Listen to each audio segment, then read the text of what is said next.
líder do nosso Ministério com Famílias da Primeira Igreja. Com gratidão, sigamos o exemplo do Pai Celestial. Que Deus use o Márcio para falar a sua palavra ao nosso coração. Graça e paz da parte do nosso Senhor e Salvador Jesus Cristo. Nosso Amém. Grande abraço aos papais presentes. Que Deus derrame bênçãos e ricas bênçãos sobre a nossa função de pai. Hoje, depois de 19 anos, meu Dia dos Pais foi diferente. Eu não recebi um abraço do meu filho. Mas por quê? O Arthur está de mal com você? Não, Arthur está na missão Marajá. Que orgulho, que privilégio. Glória a irmãos. Deus. Embora eu não tenha recebido o abraço do meu filho primeiro em 19 anos, mas eu sei onde ele está. Ele já deixou um recado para a mãe: um presente do papai eu vou entregar quando eu chegar, né? Então não mexa no presente do papai, não entregue ele, que eu mesmo quero entregar. É uma alegria, meus irmãos, é um privilégio. Mas eu estive pensando, muito mais do que talvez trazer aqui alguma instrução para nós pais, eu entendo ser muito mais importante falarmos da causa para que o efeito surta. O que eu quero dizer?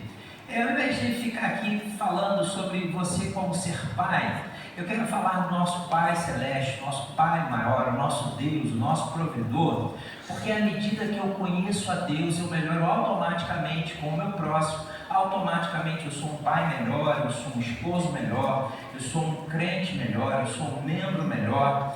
E eu queria pensar com você, trazer nessa manhã, já que estamos falando Dia dos Pais, e nós queremos aqui exaltar o nosso Pai, o nosso Senhor, o nosso Salvador, as bênçãos de pertencer à família de Deus, as bênçãos de de ter sido alcançado pela graça de Deus e fazer parte de uma família espiritual, fazer parte de uma família física. Isso é um privilégio para nós. Eu gostaria que você abrisse a sua Bíblia lá no Evangelho de João, capítulo 1, dos versos 10 a 13. Se você comigo puder se colocar de pé, para nós lermos e orarmos, aquele que puder, né? Também aquele que quiser, para nós lermos o texto, orarmos e entrarmos naquilo que Deus preparou para o nosso coração. João, o evangelista, no seu primeiro capítulo, dos versículos 10 a 13, vai dizer o seguinte: o verbo estava no mundo foi feito por intermédio dele, mas o mundo não o conheceu. Veio para o que era seu, e os seus não o receberam. E eu quero chamar a atenção para você, porque o meu coração ferveu. Embora já tenha lido algumas vezes esse texto, mas nós vamos falar sobre isso aqui. O versículo 12. Há uma luz, aqui há uma boa notícia, para mudar tudo aquilo ali que ele vinha expondo. Então, o versículo 12 diz assim: mas a todos quantos o receberam, deu-lhes o poder, deu-lhes o privilégio, deu-lhes o direito de serem feitos filhos de Deus, a saber, aos que creem no seu nome, os quais não nasceram do sangue, nem da vontade da carne, nem da vontade do homem, mas de Deus. Senhor, a tua palavra por si só é santa, verdadeira e justa. Agora nós pedimos ao Espírito Santo de Deus, que tem toda a liberdade, a aplicá-lo no nosso coração, na nossa vida, no nosso pensamento. Senhor, que possamos te conhecer um pouquinho mais essa manhã, porque te conhecendo somos um pouco melhores, Senhor, para aqueles que nos rodeiam. E que assim possamos, numa crescente de fé, o Senhor nos ajudar a caminhar neste mundo mau, mas olhando para o Senhor, consumador e autor da nossa fé, com os nossos olhos em esperança, sabendo que o Senhor age por nós. Nós oramos assim em nome de Jesus. Amém. Você pode se assentar, meus irmãos.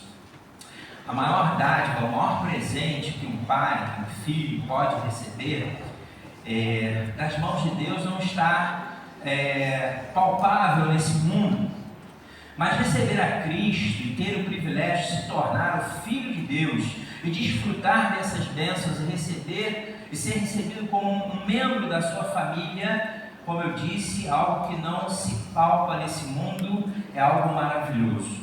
João, nos versículos que nós lemos, ele nos mostra um caminho muito interessante, um caminho que vai da rejeição, nós vamos falar sobre isso, até a bênção da filiação. O mundo não o conheceu, os seus da sua casa não o conheceram, mas aqueles que o receberam tiveram o privilégio de se tornarem filhos de Deus. E para nós entendermos a dinâmica de família, não preciso aprofundar, todos nós fazemos parte de uma família, ainda que não seja, ainda que seja uma família perfeita no sentido, né, de relacionamento, ainda que seja uma família que tenha as suas dificuldades, como nós temos, nós entendemos que ao nascermos em uma família, todos nós sabemos que, primeira coisa, nós recebemos uma identidade. Você é filho de fulano, ou você recebe um sobrenome, você tem o conceito de pertencimento. Eu pertenço à minha família, ao qual eu fui originado, ao qual eu pude nascer. Eu tenho um senso de proteção muitas vezes, nem sempre, mas eu tenho um senso de proteção, de cuidado. Nós temos o senso de relacionamento e temos o senso de herança, aquilo que nos será deixado, talvez com a partida dos nossos genitores, dos nossos pais. No entanto, apesar de que quando nascemos uma família, recebemos um nome, uma identidade, recebemos uma casa, recebemos um cuidado, né? São direitos que nós não precisamos conquistar, certo? Quando você nasce uma família, você recebe o nome, você tem um pai, você tem uma mãe, você tem ali privilégios, situações, né? Talvez aqui nem todos, mas a maioria, de algo que você não precisa reivindicar, de algo que você não precisa ir, por exemplo, né, a uma autoridade judicial, como exemplo, né, e reivindicar, porque naturalmente aquilo ali já tem o seu pertencimento. Simplesmente somos recebidos naquela família. Mas o que o apóstolo João está falando para mim, para você, é que por causa do pecado, os homens estavam diante de Deus, mas que pela graça que recebem a Cristo, daqueles que recebem a Cristo, são feitos filhos de Deus. Então, Deus não apenas perdoa o pecador, né? Ele transforma pecadores em seus filhos. Isso é algo muito profundo. Torna pecadores perdoados em membros da sua família com direito a heranças celestiais. Herança esta que não se perde com o tempo, que não se acaba com o tempo. E eu quero voltar aqui e pensar com você a tragédia do pecado exposto no versículo 10 e no versículo 11. Eu gostaria que você permanecesse com a sua Bíblia aberta. João vai nos relatar aqui que o mundo não reconheceu o pecador. O mundo não reconheceu a Deus por conta do pecado. O verbo estava no mundo, o mundo foi feito por intermédio dele, mas o mundo não o conheceu. João começa a mostrar uma realidade impressionante. Jesus está no mundo desde sempre. Jesus não está no mundo no nascimento virginal, através de Maria. Jesus está no mundo expondo a sua glória, a sua graça, desde a criação dos tempos, desde a criação do mundo, desde a criação de todas as coisas. O próprio João, no versículo 3 desse texto, vai dizer o seguinte: o mundo foi feito por intermédio dele quem? Jesus. O mundo, ali o cosmos, o universo, chamado de todas as coisas. A revelação divina era amplamente visível em todo o universo que Deus criou. Muitas vezes ela não foi reconhecida por aqueles aos quais alcançou. Quem já teve a oportunidade de chegar, eu vou falar de algo que está muito perto da gente aqui. Quem já teve a oportunidade de ir no soberbo ver o dedo de Deus? Levanta a mão. Quem foi ali no soberbo viu o dedo de Deus? Impossível você não ficar impactado. Impossível você não ficar mexido, ainda que você não creia que existe alguém regendo o universo para fazer ali algo tão perfeito. Para quem é adepto da teoria do Big Bang, a teoria do caos, é muito interessante. Existia um pastor chamado Tasso Licurgo, que ele diz algo muito interessante. Para crermos que de uma explosão, de um Big Bang, de alguma situação, de uma desordem, as coisas entraram em ordem, ele dá um exemplo muito prático que valeu muito para mim. Imagine o seguinte: para que isso acontecesse da forma que alguns especialistas creem, seria o seguinte: você pega essa Bíblia aqui e picota ela em 2.000 pedaços, põe num saquinho, pega esse saquinho e faz assim com ele, joga para cima, e seria como se nessa primeira oportunidade a Bíblia pudesse cair toda organizada de Gênesis a Apocalipse mesmo picada. Então é impossível não reconhecer que existe alguém que organizou todas as coisas criadas. É impossível não crer. Mas muitos ainda que tenham tido a revelação visível do Deus do universo, negaram o próprio Criador. Todas as coisas foram feitas por intermédio dele, e sem ele, nada do que foi feito se fez. Então, qual foi a resposta do mundo diante das coisas criadas? O evangelista João nos diz: o mundo não o reconheceu. A grande tragédia do pecado é negar desde sempre o seu Criador. O apóstolo Paulo, lá em Romanos 1:20, ele vai nos trazer algo muito significativo a respeito das coisas criadas. Ele diz o seguinte: porque os atributos invisíveis de Deus, como também, porque os atributos invisíveis de Deus, assim o seu eterno poder, como também a sua própria divindade, como é que está aí na sua Bíblia? Claramente se reconhecem, ou seja, é possível reconhecer em qualquer mente, em qualquer lugar, em qualquer situação, que o mundo desde o princípio foi feito por ele, por meio das coisas que foram criadas. Tais homens são, por isso, indesculpáveis, muito embora a manifestação do Cristo Salvador estivesse diante dos olhos dos homens, como muitas vezes esteve diante dos meus olhos, eu não reconheci que havia um Criador, que havia um ser ao qual organizou todo o universo, de que as coisas criadas manifestam os atributos invisíveis de Deus, o seu eterno poder, a sua divindade, a sua santidade. Eu também muitas vezes ignorei a paternidade através das coisas criadas. A criatura não reconhece. É como se nós tivéssemos, e eu creio que você já viu, passou aqui por essa galeria e viu ali os quadros, e quem não tomou-se de curiosidade assim: quem é um artista? Você já se tomou dessa curiosidade? Eu conheço algumas pessoas ali.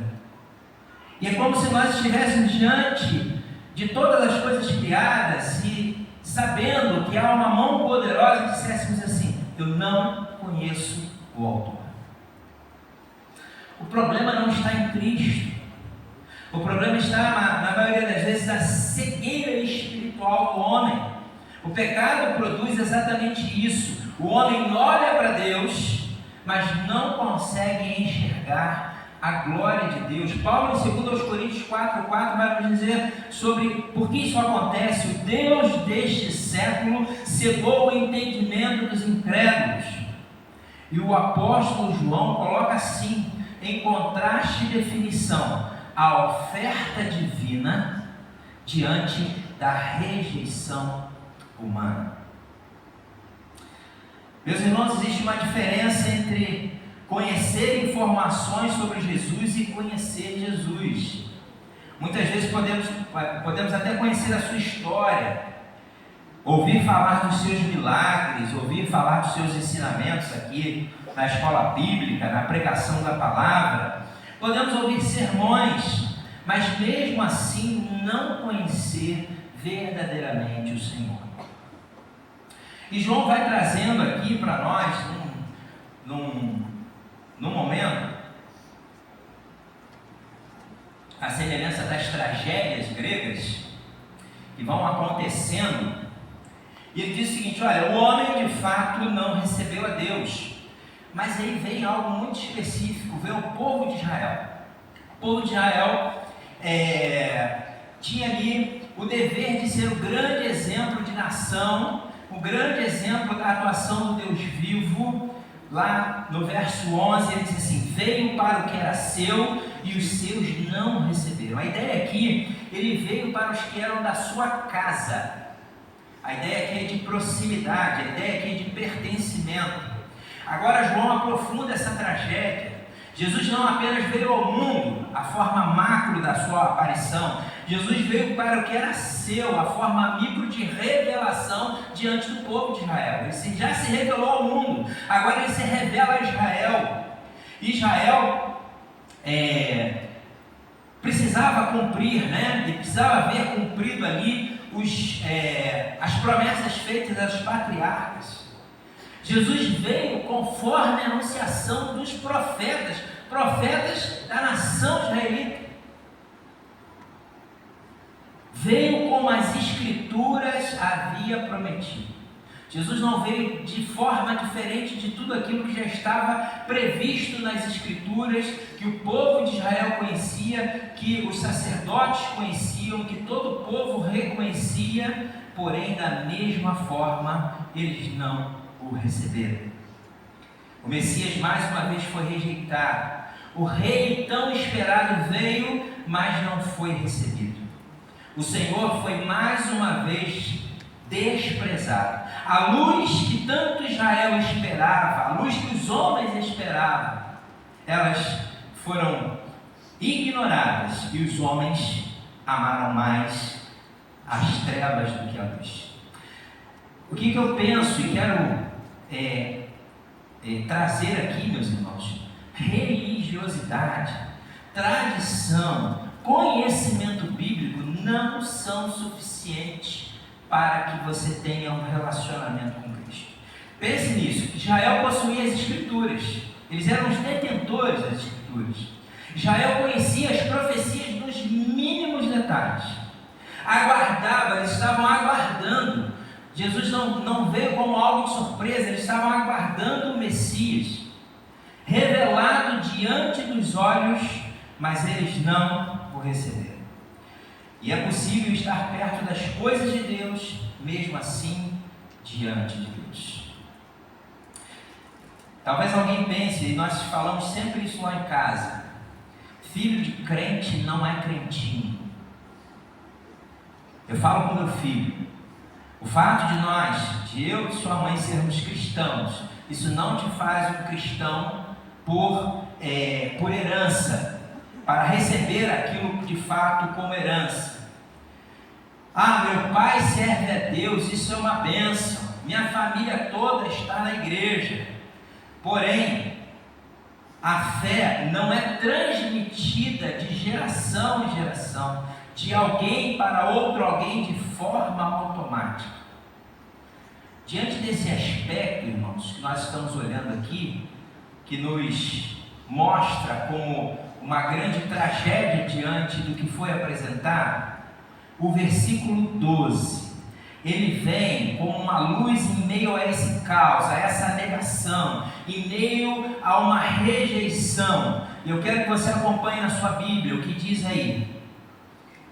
João 1,12 diz assim: mas, irmãos, essa palavra, para mim, eu vou falar para mim, essa palavra refrigera o meu coração, essa palavra refrigera a minha alma, porque diante da rejeição, diante de uma situação que talvez eu e você estivéssemos, e talvez tenha alguém que esteja inserido nessa situação de ainda não ter contemplado a Cristo como Salvador, isso vem como um bálsamo, porque ele diz o seguinte: mas, apesar de toda a rejeição, a todos quantos o receberam, deu-lhes o poder de serem feitos filhos de Deus, a saber, aos que creem em seu nome.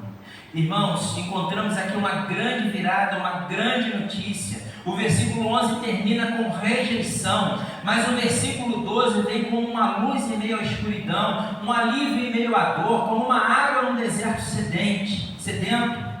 Começa a palavra que muda tudo. Se você observar, eu fui estudar essa palavrinha, né? O mais é uma conjunção adversativa. E muita gente voltou lá nos primórdios da sua escola aqui, né?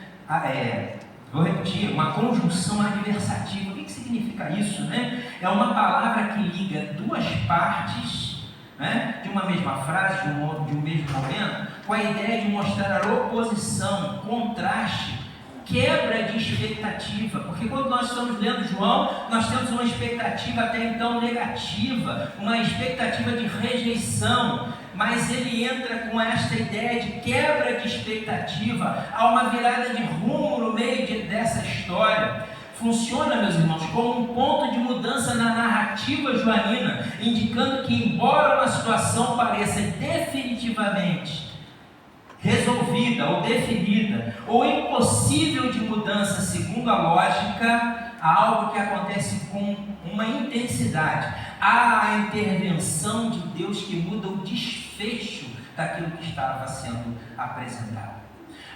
Somente com a intervenção, meus irmãos, eu vou dizer, e são intervenções que somente Deus pode fazer na sua vida para mudar aquilo que está difícil, aquilo que está complicado. Diante da perspectiva humana, talvez você esteja olhando com olhos com falta de fé. Mas à luz desse texto, eu entendo que o Senhor pode entrar numa perspectiva de mudança da sua situação.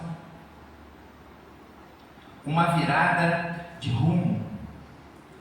Mas alguns o receberam. E estes que recebem a Cristo, eles não recebem apenas uma mudança de vida, uma mudança de situação. Olha o que diz o texto. Mas a todos quantos o receberam, deu-lhes o poder, deu-lhes o direito, deu-lhes a autoridade de serem feitos filhos de Deus, a grande bênção do Evangelho. Porque Deus apenas poderia dizer para nós assim, através de Jesus: eu te perdoo. Já seria algo significativo para mim e para você. Houve perdão dos pecados.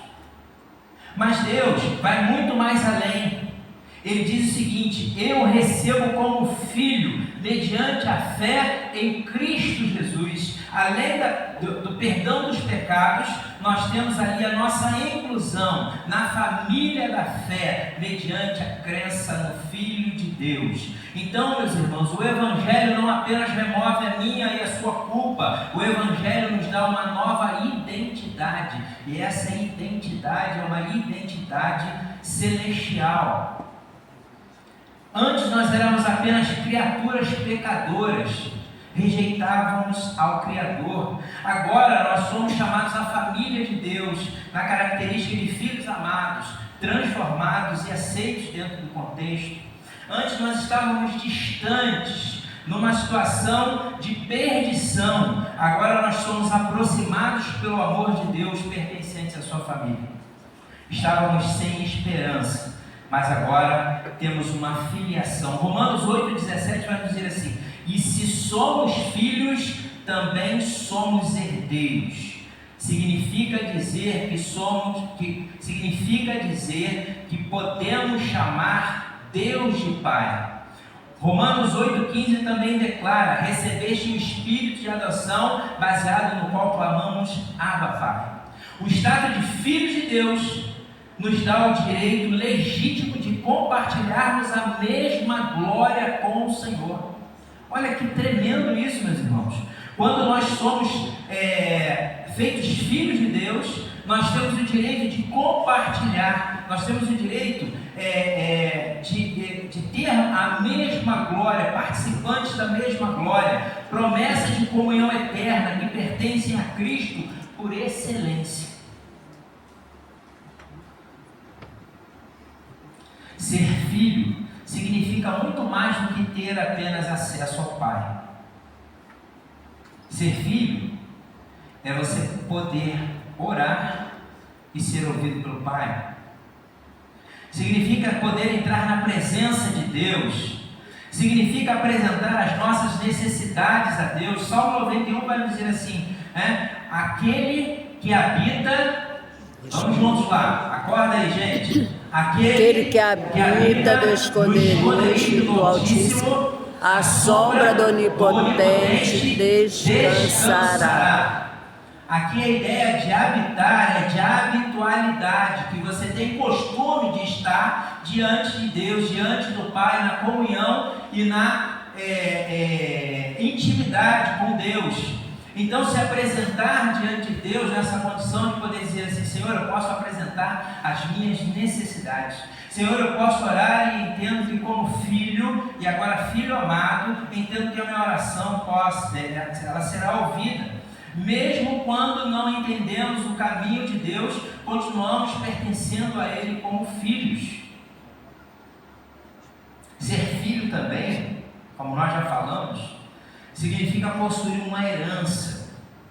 Interessante que o apóstolo Pedro vai falar dessa herança como filhos de uma maneira muito interessante. Olha o que o apóstolo Pedro, falando lá na sua primeira carta, no versículo 4, ele vai dizer o seguinte: que nós fomos regenerados para uma herança. Como é que é essa herança como filhos?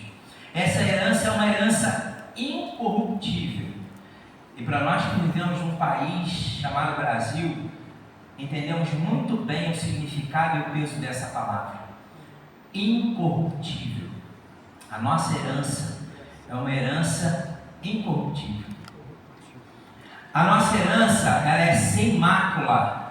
Não existe mancha na nossa herança. E se você abriu o texto, ele vai dizer o seguinte: essa herança é imacessível. Palavra, né? Imacessível. Significa que essa herança não perde o vigor. Essa herança não envelhece. Essa herança está nos aguardando nos céus com todo vigor, com toda força, reservada nos céus para vós outros. Esta promessa, meus irmãos, que o apóstolo Pedro está nos trazendo aqui, não se resume, não passa sequer perto de bens materiais ou de riquezas terrenas, mas consiste numa salvação plena. Eu gosto muito dessa palavra, salvação plena. Significa que Cristo Jesus, na cruz do Calvário, levou todos os pecados. Não existe um pecado sequer que tenha ficado fora do sacrifício de Cristo. E por isso nós temos uma salvação plena na vida eterna e numa comunhão inabalável com o próprio Deus, garantido na fé em Cristo Jesus. Essa herança, ela não pode ser, por exemplo, destruída pela doença, para nós fazermos um contexto do que ele está falando dessa herança incorruptível, sem mácula e que não perde vigor. Ela não pode ser roubada pelos homens, ela não pode ser desvalorizada pela economia, ainda que o dólar, ainda que a inflação e ainda que tantas outras coisas venham a acontecer. Essa herança, meus irmãos, ela é tão significativa e tão forte que sequer a morte pode cancelar essa herança. Essa é uma herança eterna. Mas o apóstolo João, no versículo 13, vai nos instruir de como trabalharmos nesta filiação e entendermos que essa filiação é obra de Deus. O apóstolo João vai nos dizer no versículo 13, os quais, ou seja, aqueles que receberam a Cristo, que foram feitos filhos de Deus, eles creram no seu nome. Vai dizer o seguinte: os quais não nasceram do sangue, nem da vontade da carne, nem da vontade do homem, mas de Deus. João agora explica que para termos o resultado dessa filiação, isso não é resultado de esforço humano. Você não pode chegar a essa condição através da sua força, através do seu querer. Isso é uma obra que ocorre no ser humano através de Deus. Um teólogo chamado David Stern, um teólogo judeu, que vai dizer o seguinte: esse texto aqui, né, essa ideia de filiação é muito mais significativa, né, do que a declaração que tem lá em Gênesis 1, 26 e 27. Tornarmos-nos filhos de Deus é muito mais significativa, muito mais grandiosa do que quando Deus cria o homem à sua imagem e à sua semelhança. Significa ter um relacionamento pessoal através do novo nascimento em Cristo. E aqui o apóstolo João ele apresenta 3 coisas que não podem produzir esse novo nascimento.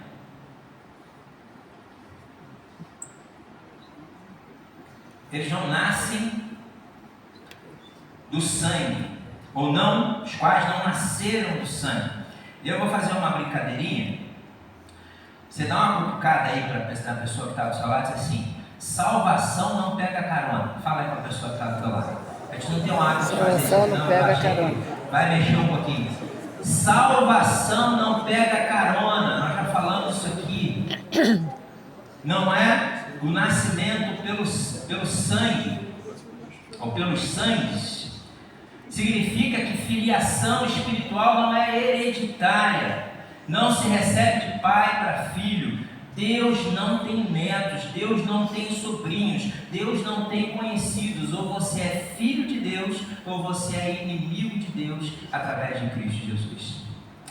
Diz aqui também que nem da vontade da carne. A ideia aqui é como quando alguém adota, né, uma criança, quando adota uma pessoa, de que na adoção ela fazer parte da vida daquela família. Mas aqui ele está dizendo o seguinte: nem da vontade do homem, nem que eu queira adotar alguém na minha vida e dizer assim: agora você é cristão. Isso eu não consigo fazer, porque eu não posso fazer pela minha própria força. Não basta dizer, por exemplo, no seu coração, né, eu vou melhorar, eu vou me transformar numa pessoa boa, eu agora vou fazer mais obras. A transformação espiritual é a obra de Deus. O evangelista João vai nos dizer: nem da vontade do homem, nenhum ser humano pode conceder essa filiação. Ainda que o nosso pastor, os nossos pastores estejam muito bem intencionados em nos pregar a palavra, eles por eles mesmos não podem fazer-nos nascer de novo. Não há nenhuma igreja ou nenhuma cerimônia que possa produzir o novo nascimento. Somente Deus pode gerar uma vida espiritual. Não existe tradição que possa nos salvar. E João termina dizendo: mas de Deus. Essa expressão contém uma grande doutrina. A salvação provém de Deus, o novo nascimento provém de Deus, a transformação é toda de Deus. A ação de Deus é exclusivamente naqueles que receberam Cristo pela fé e se tornaram filhos de Deus. Eu era um pecador, mas Deus me recebeu como um filho e me inseriu em uma família, a qual nós temos uma nova identidade. Então, pensando aqui em algumas questões aos quais nós passamos a pertencer à família de Deus, nós podemos dizer que foi criado em nós uma nova identidade. Diante de uma nova filiação, nós não somos, isso significa, quando recebemos então essa nova identidade, significa que nós não somos mais definidos por aquilo que nós éramos, mas por aquilo que nós somos. Em Cristo recebemos a mudança. Na minha identidade antiga estava a criatura, mas na minha nova identidade está filho de Deus. Assim como na sua, se você recebeu. Aos 3 anos eu perdi meu pai. Eu cresci sem pai. Louvado seja Deus pela vida da minha mãe, que foi um pai. Quantos conhecem essa expressão? Pai. É que foi pai e mãe. Perdi muito cedo meu pai. E nos dias dos pais, eu não pude dizer: pai, eu te amo. Eu entregava um presentinho para minha família, para minha mãe, às vezes, representando meu pai. O meu filho mais velho, representando meu pai. Mas hoje pela manhã, Meu filho mais velho, meu irmão eu mais pude velho. dizer assim: Pai. Eu pude dizer: Pai, eu tenho um pai. Você imagina o que é isso? Você imagina a grandeza de alguém que perdeu o pai aos 3 anos de idade, poder acordar hoje e dizer assim: eu tenho um pai. Eu tenho um Deus que é o meu pai. Eu tenho um pai para dar parabéns no Dia dos Pais. Meus irmãos, por intermédio de Cristo, eu e você temos um pai. Um pai que está conosco nos momentos de dificuldade. Eu muitas vezes estive sozinho e não tive um pai para estar comigo. Muitas vezes estive sem saber o que fazer, mas não tive um conselho de um pai. Muitas vezes enfrentei tempestades na minha vida, mas eu nunca pude dizer assim: Pai, vem comigo. Quantas vezes nós não entendemos o caminho, mas o Pai continua do lado. Mas louvado seja Deus, porque hoje eu tenho um Pai que me acompanha quando eu estou sozinho. Eu tenho um Pai que me responde quando eu preciso. Eu tenho um Pai que me diz o que fazer quando eu não sei o que fazer.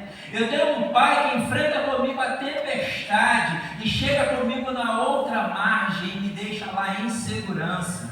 Eu tenho um pai que, mesmo não entendendo o caminho, ele diz assim: eu posso dizer, eu vou por este caminho porque o meu pai é fiel.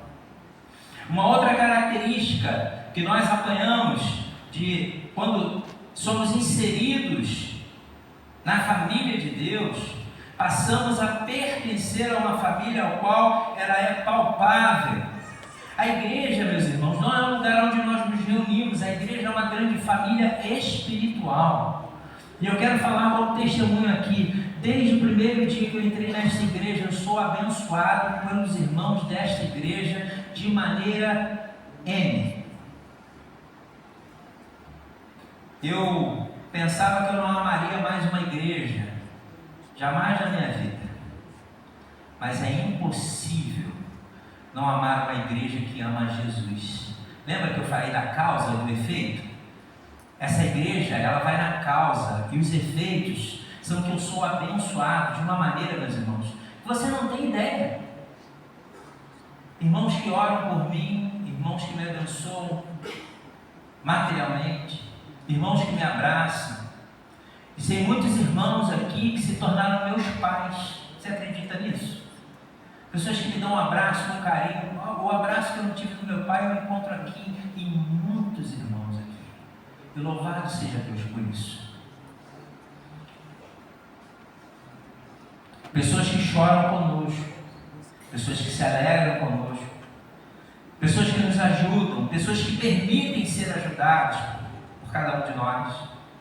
Pertencer à família de Deus e aprender a amar a Deus. Temos uma herança como características das bênçãos daqueles que recebem ao Senhor.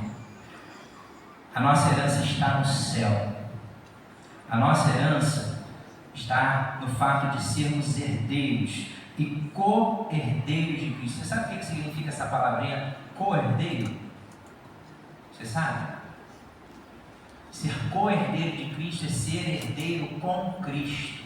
As mesmas alegrias, as mesmas dádivas, as mesmas glórias, nós teremos direito porque nós somos co-herdeiros, nós somos irmãos de Cristo. E por fim, não menos importante, diante de tudo que nós falamos aqui, temos uma esperança eterna. Talvez aqui a família humana possa ser separada pela morte. Nós já experimentamos isso aqui algumas vezes. Mas a família de Deus, ou aqueles que pertencem a Deus, aqueles que o receberam, que deu-lhes o poder de serem feitos filhos de Deus, existe uma promessa que vai além da sepultura. A nossa esperança está de fato em Cristo, o grande presente do Pai. Nos dias dos pais, papais presentes, você já recebeu o maior presente de Cristo Jesus. Para os que são criaturas, infelizmente ainda existem muitas pessoas que são criaturas, a morte é o fim. Mas para nós que estamos em Cristo é apenas o começo de uma nova vida. E tem uma canção que diz assim: é o começo de uma nova vida. E que vida, hein? E que vida! Não é mais o fim, mas é para aqueles que aguardam a ressurreição e a vida eterna. A maior bênção de Deus não é aquilo que recebemos das mãos do Pai, mas é o privilégio de sermos recebidos na família do Pai. E tudo isso acontece por conta e por causa e exclusivamente de Jesus. E quando eu e você estamos inseridos como filhos de Deus pela fé em Cristo Jesus, nós podemos ler o seguinte texto, João 11, 25, que diz assim: disse-lhe Jesus: eu sou a ressurreição e a vida. Quem crê em mim, ainda que morra, viverá. É o grande presente do Pai Celeste para aqueles que já receberam a boa nova do Evangelho. Temos uma esperança eterna para aqueles que creem que Jesus Cristo é o Filho de Deus, e aí então somos inseridos na família celestial. E ainda que eu morra, eu vou viver. Que Deus nos abençoe nesse dia dos pais. Quando você chega em casa antes de fazer a sua refeição, faça uma oração de agradecimento ao Pai.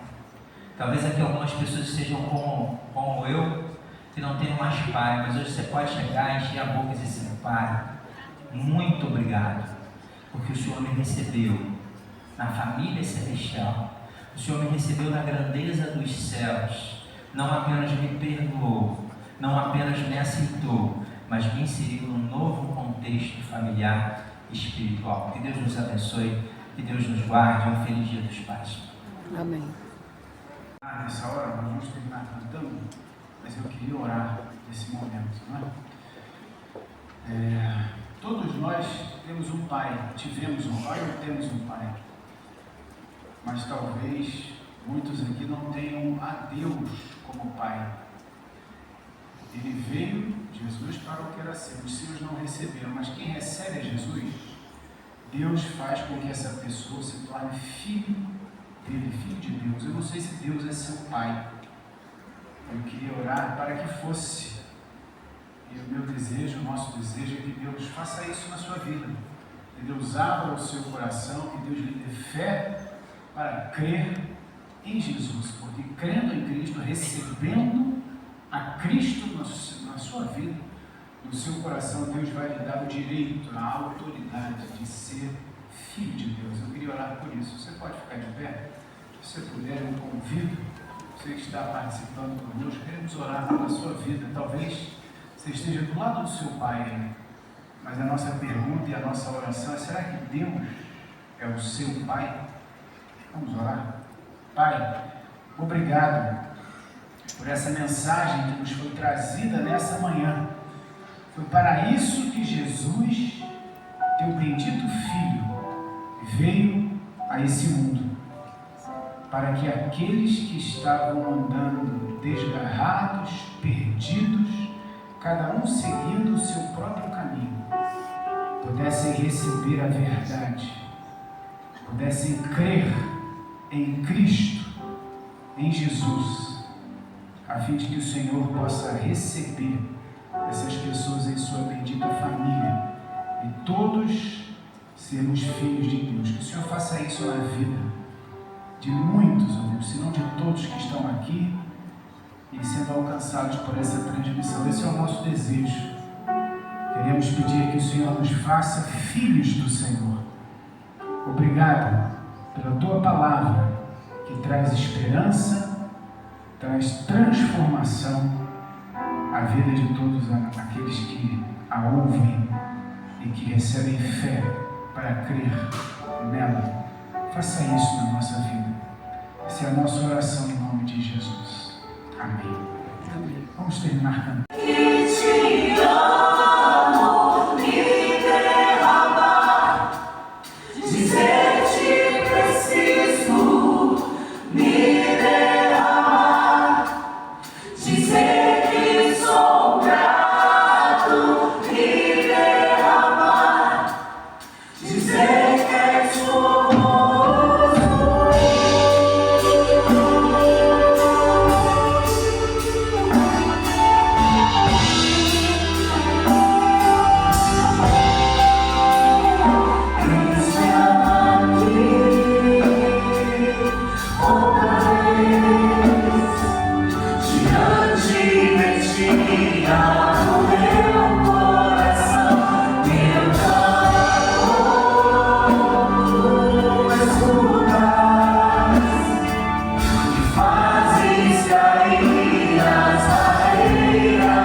comemore e celebre com seus pais. Não sei se você vai sair para almoçar, se vai almoçar em casa, aquela comunhão gostosa, maravilhosa, né?